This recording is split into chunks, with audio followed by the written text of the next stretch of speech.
Hello viewers, నేను doctor Suma, consultant 49 fertility centre Vijayawada.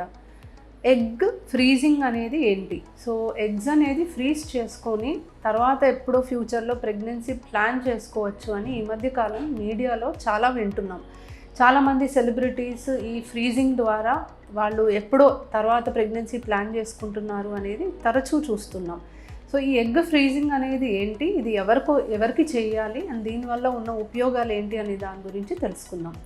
So egg freezing అనే పద్ధతిలో ఆడవాళ్ళు ప్రెగ్నెన్సీ పోస్ట్పోన్ చేసుకోవాలి అని అనుకున్నప్పుడు వాళ్ళ ఎగ్స్ని వయసులో ఉన్నప్పుడు ఫ్రీజ్ చేసుకొని ఉంచుకొని తర్వాత వాళ్ళు ఎప్పుడైతే ప్రెగ్నెన్సీ ప్లాన్ చేసుకోవాలనుకుంటున్నారో ఆ ఎగ్స్ని మనం యూజ్ చేసి వాళ్ళకి ప్రెగ్నెన్సీ వచ్చేలాగా ట్రై చేసుకోవచ్చు. సో ఎగ్ ఫ్రీజింగ్ అనేది ఎందుకు ఇంపార్టెంట్ అంటే ఆడవాళ్ళకి ఏజ్ ఎక్కువ అయ్యే కొద్దీ ఎగ్ నంబర్ అనేది తగ్గడం సహజమే.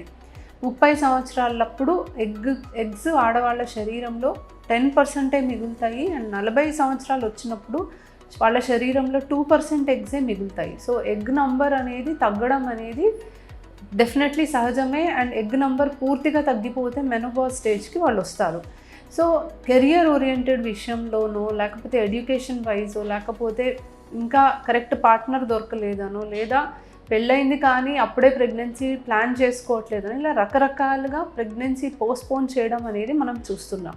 35-40 సంవత్సరాలకి వాళ్ళు ప్రెగ్నెన్సీ కావాలని అప్పుడు మా దగ్గరకు వచ్చినప్పుడు వాళ్ళకి ఎగ్స్ బాగా తక్కువ ఉండి దానివల్ల వాళ్ళకి ప్రెగ్నెన్సీ అనేది పాసిబిలిటీ వాళ్ళ ఎగ్స్ తోటి కాకపోవడం అనేది కూడా మనం చూస్తున్నాం.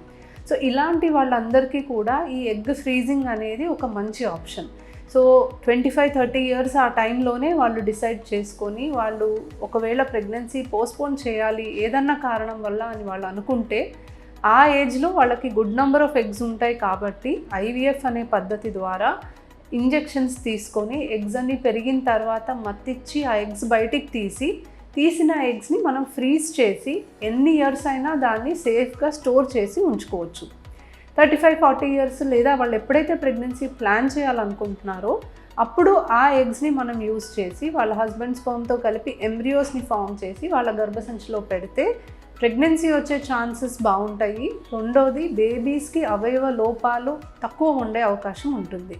సో 35 ఇయర్స్ దాటిన దగ్గర నుంచి ప్రతి ఇయర్ ఎక్కువ ఏజ్ అయ్యే కొద్దీ అవయవ లోపాలతోటి బేబీస్ పుట్టే అవకాశం ఎక్కువ అవుతుంది కాబట్టి ఎగ్ ఫ్రీజింగ్ తోటి ప్రెగ్నెన్సీ ఛాన్సెసే కాకుండా అవయవ లోపాలతోటి పుట్టకుండా ఉండడానికి కూడా మంచి అవకాశం ఉంటుంది.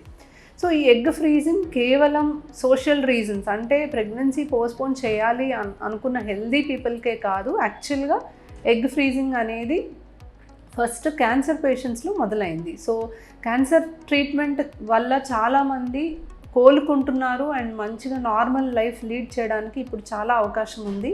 టెక్నాలజీ పెరిగింది, మెడిసిన్స్ పెరిగాయి అండ్ మనకి ఇప్పుడు క్యాన్సర్ ఈజ్ నో లాంగర్ అంటే వాళ్ళకి ఖచ్చితంగా ఇంకా చావు ఒకటే ఆప్షన్ అనేది కాదు. సో ఇలాంటి వాళ్ళలో వాళ్ళ క్యాన్సర్ ట్రీట్మెంట్ తర్వాత వాళ్ళకి ప్రెగ్నెన్సీ రావాలి అంటే egg freezing was one of the best options అనమాట. సో ఆ ట్రీట్మెంట్ వల్ల ఎగ్స్ బాగా తగ్గిపోతాయి కాబట్టి మనం ముందుగానే ఆ ఎగ్స్ తీసి ఆ తర్వాత వాళ్ళు క్యాన్సర్ ట్రీట్మెంట్ తీసుకుని వాళ్ళు కోలుకున్న తర్వాత ఎగ్స్ యూజ్ చేసి వాళ్ళకి ప్రెగ్నెన్సీ వచ్చేలాగా చేసుకోవడానికి మార్గం ఉంది. ఇది ఒకటే కాకుండా మనకి కొన్ని సందర్భాల్లో ఎండోమెట్రియోసిస్ అనే సర్జరీ చేసినప్పుడు కూడా ఎగ్స్ బాగా తగ్గిపోవడానికి అవకాశం ఉంది. కొంతమందికి కొన్ని జెనెటిక్ ప్రాబ్లమ్స్ వల్ల ఎగ్స్ తగ్గిపోతాయి అని మనం ముందే గమనిస్తాం. అలాంటి వాళ్ళల్లో మనం ఎగ్ ఫ్రీజింగ్ చేసుకోవచ్చు. కొంతమందికి కొన్ని ఆటోఇమ్యూన్ కండిషన్స్ ఉంటాయి, SLE అలాంటివి. సో వీళ్ళకి కూడా వాళ్ళు వాడే మెడిసిన్స్ వల్ల ఎగ్స్ తగ్గిపోతాయని మనకు ముందే అవగాహన ఉంటుంది కాబట్టి ఎగ్ ఫ్రీజింగ్ ఒక మంచి ఆప్షన్. సో బయోలాజికల్ క్లాక్ అనేది నడుస్తూ ఉంటుంది.